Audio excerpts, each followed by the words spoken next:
Welcome friends, এবছর মাধ্যমিক ও উচ্চ মাধ্যমিক পরীক্ষার ফল কবে প্রকাশিত হবে এই সংক্রান্ত একটি খবর চলুন দেখে নেওয়া যাক। দেখুন কি বলা হয়েছে। মাধ্যমিকের ফল মে মাসের প্রথম সপ্তাহে প্রকাশিত হবে মাধ্যমিক পরীক্ষার ফল।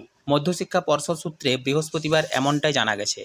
অন্যদিকে উচ্চ মাধ্যমিক শিক্ষা সংসদের সভাপতি চিরঞ্জীব ভট্টাচার্য জানিয়েছেন, উচ্চ মাধ্যমিকের ফল প্রকাশ করার ব্যাপারে সংসদ প্রস্তুত। গত বছর 56 দিনের মাথায় ফল প্রকাশ হয়েছিল।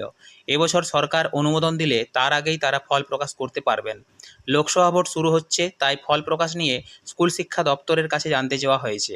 এবার যেহেতু অনলাইনে নম্বর জমা পড়েছে, তাই 8 লক্ষেরও বেশি পড়ুয়ার সব মিলিয়ে প্রায় 50 লক্ষের মতো নম্বর সব জমা পড়ে গেছে বলে জানিয়েছেন সংসদ সভাপতি। তিনি বলেন, ফল অনলাইনে প্রকাশ করা হবে, তার 1 সপ্তাহ থেকে 10 দিন পর মার্কশিট দেওয়া হবে। পর্ষদ সূত্রের খবর, এদিনেই আরএ কমিটির বৈঠক শেষ হয়েছে। পরীক্ষা চলাকালীন হলে অসদাচরণের অভিযোগ উঠেছিল এবং খাতা দেখার সময় যেসব খাতায় পরীক্ষকরা কিছু অসঙ্গতি দেখেছেন, সেই সব পরীক্ষার্থী, অভিভাবক, প্রধান পরীক্ষক, ইনভিজিলেটরদের ডেকে পাঠানো হয়েছিল।